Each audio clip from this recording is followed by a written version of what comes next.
Gardening ideas for home plants. Summer is exposing mistakes that most indoor gardeners don't even realize they're making. Plants that looked healthy just weeks ago suddenly have yellow leaves, drooping stems, slow growth, or brown edges. And the surprising part is that it usually isn't the plant's fault. One small change inside your home can completely transform the way your plants grow, and one idea near the end of today's countdown could become the easiest upgrade you've ever made. By the end of this video, you'll discover 7 beautiful home gardening ideas that can make your indoor plants healthier, easier to care for, and dramatically more attractive, without spending a fortune. Summer brings stronger sunlight and faster growth, which sounds like a good thing, but it also means small mistakes in placement, watering, and arrangement show up faster than they would any other time of year. At the same time, indoor gardening has become one of the biggest home wellness and decorating trends around, and people are realizing a few thoughtful changes can turn an ordinary room into something that actually feels alive. Let's start with number 1.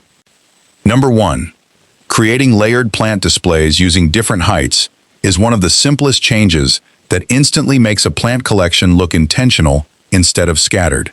Most beginners line plants up at the same level on a windowsill or shelf, and even healthy, beautiful plants end up visually flat and easy to overlook. Group plants using 3 height levels: a tall floor plant like a fiddle leaf fig or dracaena in the back, medium plants like pothos or peace lily on a stand or stool in the middle, and trailing plants like string of pearls or ivy cascading from a higher shelf. This mimics the natural layering you'd see in a forest: tall canopy, mid-level growth, and ground cover, which is exactly why it feels so visually satisfying. This works beautifully for any sunny corner or empty wall space. Keep lighting needs in mind when grouping, since a shade-loving pothos and a sun-hungry succulent don't belong in the same cluster no matter how good it looks on paper. The common mistake is layering purely for looks and ignoring light requirements, which leaves 1 or 2 plants quietly struggling behind the prettier ones in front. Get the layering and the lighting right together, and the whole display gets more impressive every month as everything fills in. But this next idea completely changed how I look at indoor gardening, because it solves the one problem that quietly kills more houseplants than anything else. Number 2.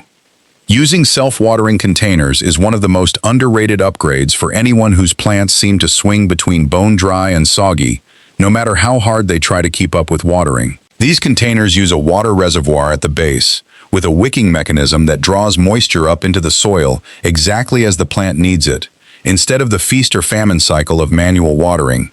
This is especially useful for anyone who travels often, has a demanding schedule, or has simply killed one too many plants through inconsistent watering. Peace lilies, pothos, and spider plants adapt beautifully to self-watering setups. Fill the reservoir every 1 to 2 weeks depending on the plant and room conditions, rather than guessing at the soil surface every few days. The common mistake is assuming these containers mean you never have to think about watering again. You still need to check the reservoir periodically and make sure the wicking material hasn't gotten clogged with mineral buildup over time. Get the basics right, and this becomes the single easiest way to keep plants consistently healthy without hovering over them daily. Most people never think of this next idea, but it solves the exact problem so many apartment dwellers and small space gardeners run into. Number 3. Creating an indoor vertical garden using wall-mounted planters turns unused wall space into genuine growing real estate, which matters enormously if floor and windowsill space is already full.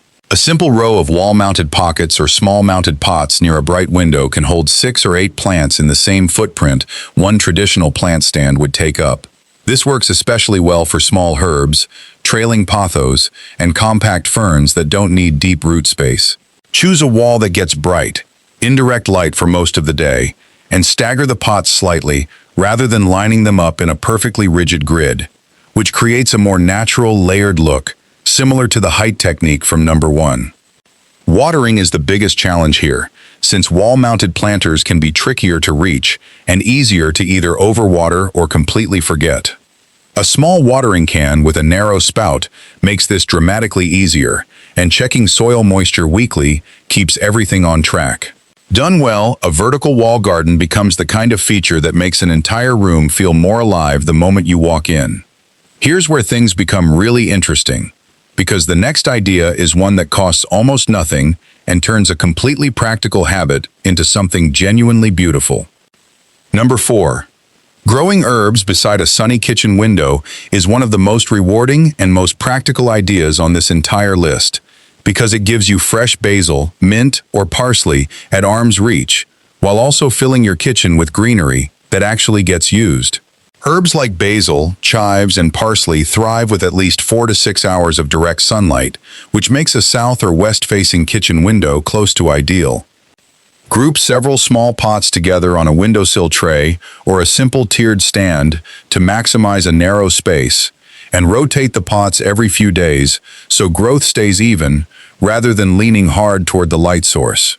Water when the top inch of soil feels dry, and harvest regularly, since frequent trimming actually encourages herbs to grow bushier rather than leggy. The common mistake is overcrowding too many herb varieties with different watering needs into one small tray, which leaves some thriving while others quietly struggle. Keep similar needs herbs grouped together, and this becomes one of the lowest effort, highest reward ideas on the entire list. If you've ever wondered why some homes always seem full of healthy, vibrant plants, while others struggle no matter how much they water, the remaining ideas explain exactly why. And the next one is where most plant lovers discover an entirely new hobby hiding inside their existing collection. Number 5. Building a decorative propagation station using glass containers turns something practical, growing new plants from cuttings into one of the most visually striking features you can add to a shelf or windowsill. Clear glass vessels of varying heights and shapes, grouped together with cuttings from pothos, philodendron, or wandering dew, create a display that looks intentional and beautifully botanical, while quietly multiplying your plant collection for free.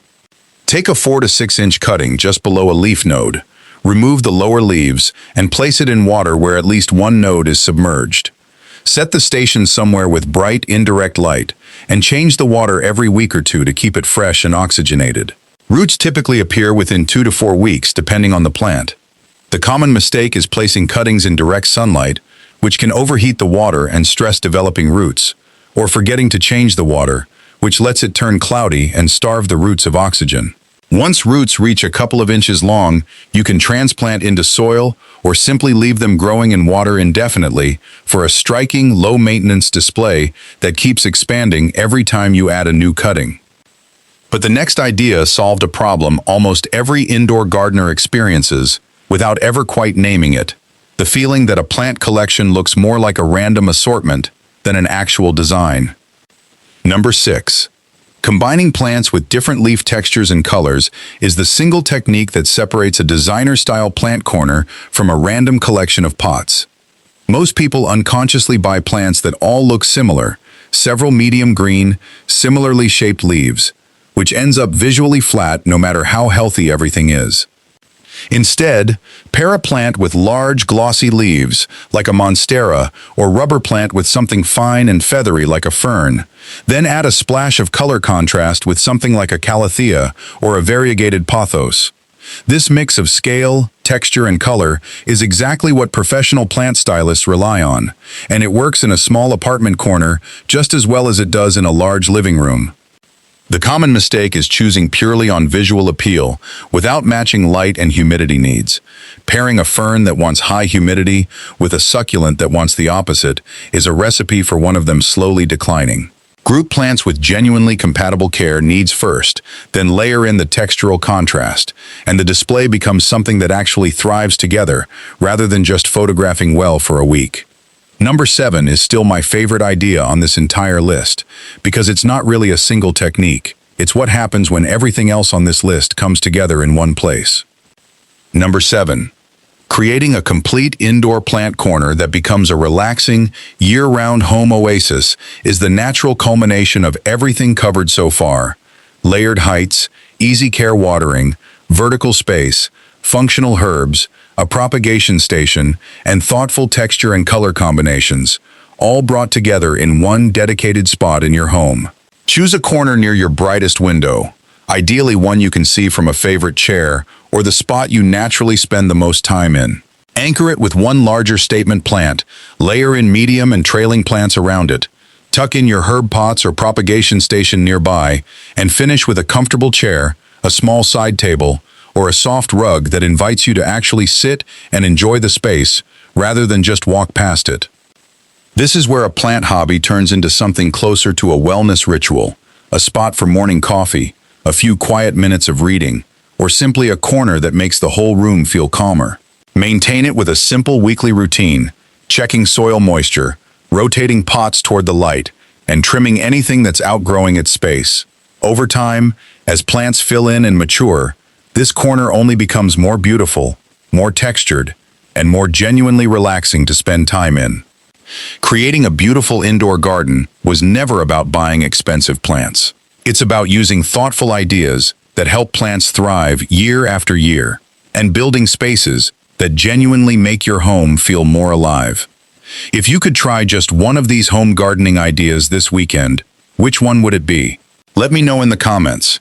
If you found these ideas helpful, you'll definitely enjoy my next video, where I reveal even more simple gardening techniques that make ordinary homes look like professional indoor gardens. Click that video now, and I'll see you there.